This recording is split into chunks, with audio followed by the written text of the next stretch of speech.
Hey, what's going on, guys? This is going to be my out-of-box review for the high-grade build divers Momokapool. And as I said in the unboxing of this kit, kind of the one thing that I was looking forward to the most about this kit was just checking out the runners to see what the possibilities might be that we might get a regular HGUC Kapool out in the future. And if you watch the unboxing, I noticed that the runners actually do look like there's a pretty high possibility that they're planning on reusing some of the parts for this to make a regular HD 144 scale Kapool. We have an old 144 scale Kapool, but it would really would be nice to get a new one. So hopefully that does happen. Fingers crossed. But in the meantime, we do have this one, and this is pretty cool too. It's very cute. We'll say that it's light blue. It's kind of duck penguin themed, sort of. It's got like the little penguin beak there, and it's kind of a little duck feet and kind of duck looking kind of penguin weird hands. Anyway, it's very cute, and it's pretty interesting. It's a pretty interesting kit. It's a really quick build. I built this really fast. It's probably one of the quickest builds I've built in a while. But overall, the construction and color separation, articulation, everything of this kit is actually quite nice. It's very minimal in terms of the accessories that it comes with, but what it comes with is also pretty cool and cute as well. So as always, a huge thank you to USA Gundam Store for supplying me with this kit to share with you guys. Do check out the link to their site down below. You can use my coupon code there, ZakuAurelius10, and save 10% on this or anything else that you want to buy on their store. They have all kinds of stuff, so check that out. Okay, so what else do you get with the kit? Well, you get this petite Kapool, and here it is on its little stand, because obviously it doesn't really stand up on its own. And yeah, it's just a little mini green Kapool. I do really like the homage to the colors here, with this green being like the same green as the Kapool in Gundam Turn A, and the blue being like the same blue as the Kapool in Unicorn and Zeta Gundam. So I do really like the colors they went with for these. That's pretty interesting. Off the stand, he does have a little bit of articulation. You can move the arms anyway. The back side of the arms, though, do have hollow gaps there. And the front part for the eyes, that's just a sticker. And that leads us to our other main accessory for this kit here, the sticker sheet. This is basically the only other real accessory, sort of, that you get with this kit, and that's just the ability to change the eye expressions. So for the little petite Kapool, you have all these different eye expressions here: angry, love eyes, kind of eyes, starry eyes, and a kind of Zaku-esque mono eye. That's pretty cool. Or I guess the Kapool-esque, Kapool as mono eye. And then for the Momokapool, you have just the eyes here. This is actually just molded in, so that's pretty cool. It's just a gray piece with a yellow piece inset there for the eyes. So you can just paint that as it is. That's nice. But there's also a sticker for that if you wanted it black instead of gray. There's also just this plain black sticker, which then you can stick the eyes on top of that. So it's all the same options here, but you just had to place the eyes on there yourself. You don't have a separate sticker for each of those. So it's kind of cool that they give you some options there with the stickers if you want to use those.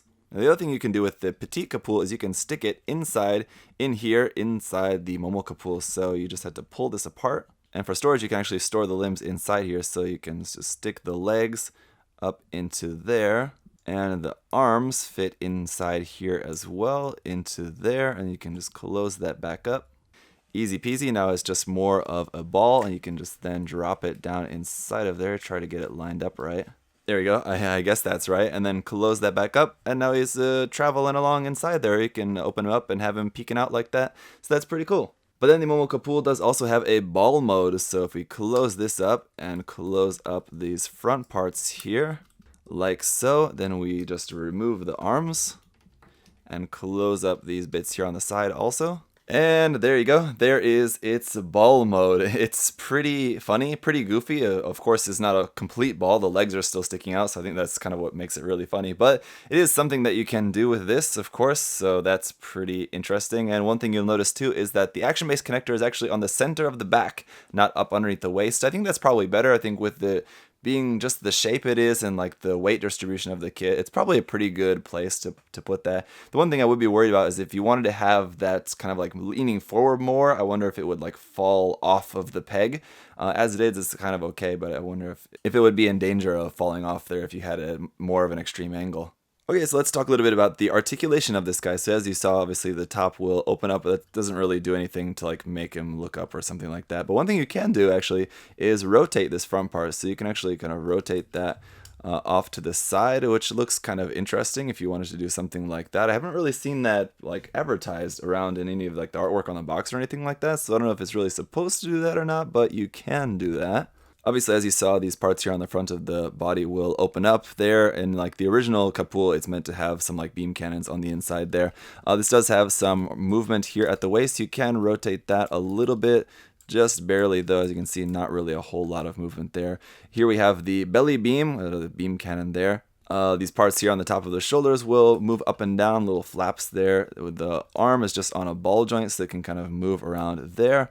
It can move up to really about like 90 degrees, and then we have a few joints here in the arm, obviously, with some nice detail in those parts there. Actually, we do have a couple of extra parts in this kit, and that is to make an extra link in the arm. So that's another reason why I think that those are actually parts that are going to maybe be used for a regular Kapool. Because if they were building this kit to just be only this and nothing else, they wouldn't design the kit with runners with extra parts in there, right? So anyway, down here for the hand claw / hand beam, the fingers are kind of in two sets. You have the top ones, which are 3, and the bottom ones, which are these 2.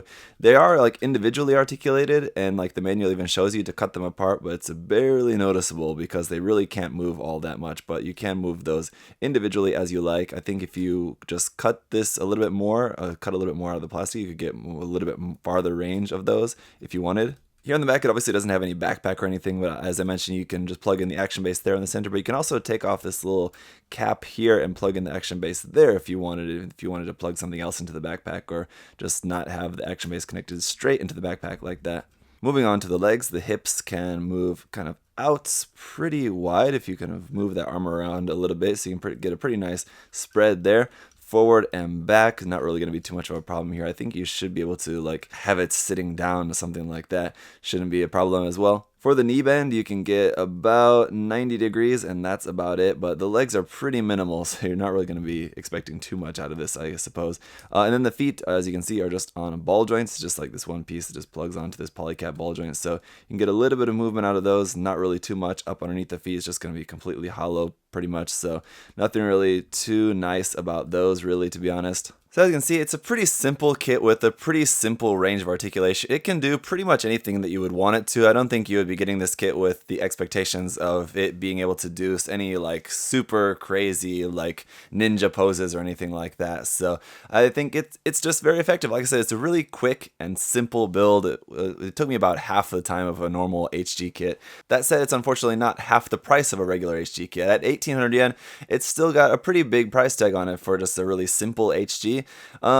It's a fair amount of plastic in there, but really I think it probably could have came with a little bit more. Something, I don't really know what else it could have came with. Maybe its own stand or something. Or it just would have been nice if the price was a little bit lower. But like we've seen with, especially like the Gundam local type, for whatever kind of odd reason, on kits that they plan on making different variations of in the future, they sometimes can cost a little bit more. I don't really know what the connection is with that, but I do think this kit is slightly overpriced just for what you get with it.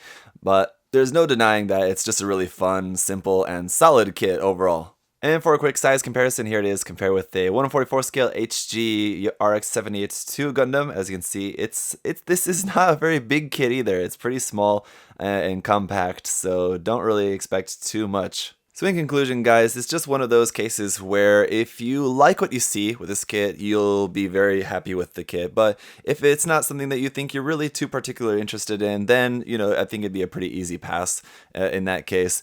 I would say wait for the, fingers crossed, release of the regular HGUC Kapool. I really, really hope that does happen. Bandai, if anyone at Bandai is listening, please make it happen. It's long past due. And while you're at it, make some more HG kits from the Turn A line, like a HG Turn X or an HG Sumo. That'd also be very appreciated. But anyway, guys, thank you so much for watching. Leave any other further questions and comments you might have there down below. And again, thank you to SA Gundam Store. Check the link to their site in the description. And I hope you guys are having a great day. I'll see you next time. Bye-bye.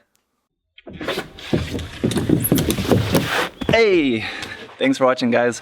Remember, if you want to check the kit out for yourself, you can head over to USA Gundam Store. Use that coupon code ZakuAurelius10. Save yourself 10%. Thanks for watching, guys. See you next time. Bye-bye.